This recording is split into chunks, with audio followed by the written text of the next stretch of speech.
தனியார் பள்ளியில் உள்ள இலவச கல்வி திட்டத்திற்கு மத்திய அரசு நிதி கொடுக்க மறுப்பதாக சபாநாயகர் அப்பாவு குற்றம் சுமத்தியுள்ளார். நெல்லை மாவட்ட ஆட்சியர் அலுவலகத்தில் தமிழக சட்டப்பேரவைத் தலைவர் அப்பாவு செய்தியாளர்களை சந்தித்தார்.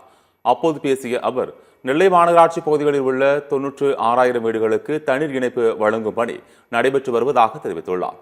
பிரதமரையும் மத்திய அமைச்சரையும் செய்தியாளர்கள் நெருங்க முடியவில்லை என கூறிய அப்பாவு, தனியார் பள்ளிகளில் உள்ள 25 விழுக்காடு இடஒதுக்கீடு இலவச கல்வி திட்டத்திற்கு மத்திய அரசு நிதி கொடுக்க மறுப்பதாக குற்றம் சுமத்தினார்.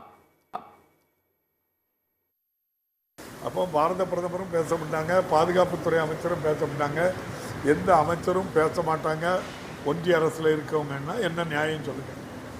ஒரு பத்திரிகையாளர்களை சந்திச்சா மட்டும்தானே ஒரு அரசு என்ன செய்யலை, எது உண்மை எது உண்மைக்கு புறம்பானு தெரியும். பாரத பிரதமரும் சந்திக்கலை. நேற்று மதுரைக்கு வந்ததுக்கு நம்முடைய ஐயா பாதுகாப்பு உள்துறை அமைச்சரும் என்ன செய்யலை, நெருங்கவே முடியலைங்கிறீங்க.